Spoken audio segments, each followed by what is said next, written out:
C'est avec un grand plaisir et honneur que je prends la parole aujourd'hui en tant que doyen par intérim du corps diplomatique à l'occasion de cette cérémonie d'échange de vœux. Au nom de mes collègues, je vous remercie de nous avoir conviés à ce moment de partage au terme de cette année de transition.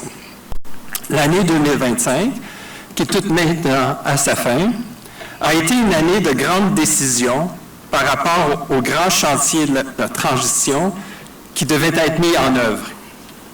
À ce titre, je voudrais d'abord vous féliciter, Excellences, vous les autorités de transition, pour votre leadership, vision et courage dans la mise en œuvre des pôles judiciaires spécialisés sur les crimes financiers et les crimes de masse.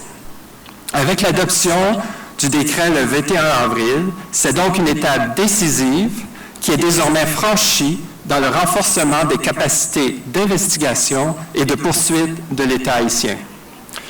L'opérationnalisation de ces pôles sera essentielle pour briser le cercle de l'impunité et renforcer un système de justice capable de lutter contre la grande corruption et contre les crimes de masse. Votre leadership est d'autant plus grand, sachant que des intérêts puissants souhaitent votre échec sur ces questions importantes. Sur le plan de la sécurité, nous saluons le leadership du Conseil de sécurité des Nations unies pour l'adoption de la résolution sur la force de répression des gangs. Cette nouvelle force aura, avec la PNH, le mandat, l'équipement et les effectifs pour renverser et neutraliser les criminels qui terrorisent la population haïtienne depuis bientôt trop longtemps. D'ailleurs, le Canada est fier d'avoir co-présidé avec les autres membres du groupe permanent des partenaires la conférence sur la composition de la force de répression des gangs du 9 décembre dernier. Cette conférence a permis à 18 entités de s'engager à fournir du personnel, des ressources et du soutien technique. De tels engagements illustrent bien l'ampleur de la mobilisation internationale derrière cette mission. Cette détermination collective des pays et organisations partenaires témoigne d'une volonté réelle à aider le peuple haïtien à relever les défis persistants en matière de sécurité qui perturbent son quotidien, son bien-être, son avenir et ses espoirs. Mais pour que cet effort soit couronné de succès, cet engagement exceptionnel de la communauté internationale doit s'accompagner d'un engagement similaire résolu des autorités haïtiennes à assurer la montée en puissance des forces nationales de sécurité et à lutter contre les trafics d'armes et de drogue en mobilisant tous les services, notamment ceux des douanes. Le statu quo n'est pas une option.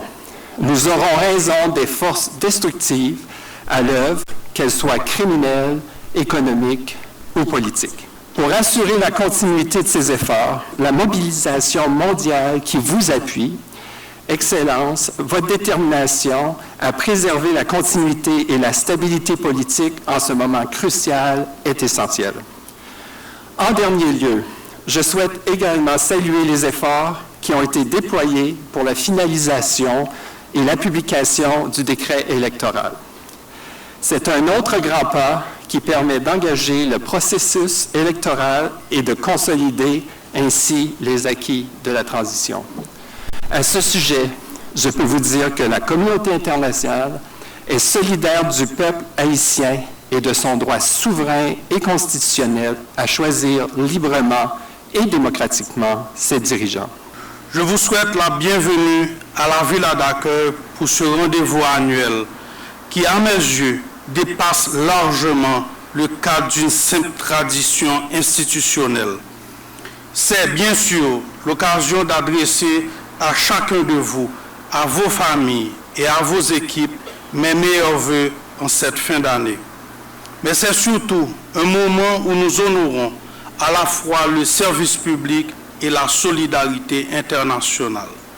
Un temps d'introspection pour mesurer le chemin parcouru en 2025 et une invitation à la réflexion partagée ainsi qu'à la mobilisation responsable face aux défis pressants qui qui nous attendent en 2026. En cette fin d'année, marquée par l'épreuve, je veux exprimer ma profonde reconnaissance aux grands serviteurs de l'État, à celles et ceux qui assument avec sérieux, rigueur et efficacité leurs responsabilités.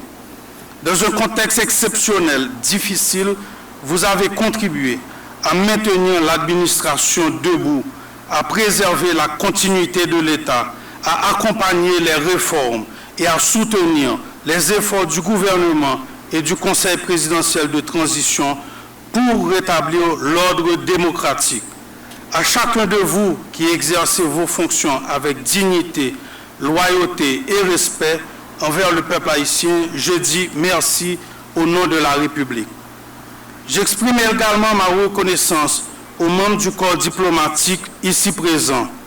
Votre soutien constant, votre disponibilité et votre engagement à nos côtés demeurent essentiels pour notre pays en cette période charnière. Votre coopération dans des domaines aussi variés que la culture, la sécurité, l'humanitaire, la coopération technique et nous l'espérons très prochainement le déploiement effectif de la GSF accompagne notre peuple dans sa quête de stabilité et de relèvement national. Je souhaite également saluer l'engagement constant de nos partenaires techniques et financiers, dont l'accompagnement opérationnel et stratégique demeure indispensable au progrès de notre action collective. Haïti connaît la valeur de la solidarité internationale et demeurera, elle aussi, un partenaire fiable, engagé dans une coopération responsable, durable et mutuellement bénéfique. Ensemble, nous pouvons transformer cette période d'incertitude en un tournant décisif pour la stabilité de notre pays, de notre région et du monde. Mesdames, Messieurs, l'année qui s'achève a révélé la fragilité de nos institutions et les souffrances de notre population. La crise sécuritaire demeure une réalité dure, implacable, qui exige de nous une mobilisation totale. Nos forces de sécurité, appuyées par le GSF, œuvrent sur le terrain avec courage et détermination. Je veux rendre hommage à ces femmes et ces hommes qui protègent la population, souvent au péril de leur vie. Ils sont la première ligne de défense de la nation. Nous leur devons respect et reconnaissance. Mais leur combat ne peut pas, ne doit pas être isolé. L'État tout entier doit se serrer les coudes. C'est dans la cohérence de nos actions, dans la discipline administrative et dans le sens du devoir partagé que nous pourrons inverser la tendance. Servir l'État haïtien est un privilège, une responsabilité historique qui doit s'exercer loin des intérêts partisans et des considérations personnelles. Chaque décision compte, chaque retard a des conséquences. Chaque division affaiblit notre capacité à protéger et à servir. Le peuple haïtien attend un État qui agit, qui protège et qui délivre des résultats. Nous n'avons plus le luxe de l'indifférence ni celui de la dispersion. Nous devons avancer ensemble avec intégrité, rigueur et dans le souci de l'intérêt supérieur de la nation. Chacun doit continuer à assumer pleinement ses responsabilités afin d'offrir au peuple haïtien les résultats concrets qu'il attend et qu'il mérite. Haïti ne se relèvera ni seule ni divisée. Elle se relèvera par l'unité, par la responsabilité partagée et par le courage d'accomplir ici et maintenant ce que l'histoire exige de nous. Je vous invite donc à mettre Haïti en première place, toujours. Mesdames, Messieurs, je réitère ici mon engagement personnel ainsi que celui du gouvernement de transition à poursuivre jusqu'au terme de cette période tous les efforts nécessaires pour remettre notre pays sur la voie de la stabilité. Haïti peut devenir un pays sûr, stable et tourné vers l'avenir. Nous en avons les capacités, les talents et la détermination. Mais cette responsabilité ne peut reposer seule sur le gouvernement. J'appelle l'ensemble de l'administration publique ainsi que nos partenaires internationaux à s'engager résolument dans cette perspective. L'année 2026 doit être celle du rétablissement progressif de la sécurité, celle de la préparation et de la tenue d'élections crédibles et celle d'un retour assumé vers l'ordre démocratique. En ce temps de fête, je vous invite à la sobriété, à la solidarité et à la compassion.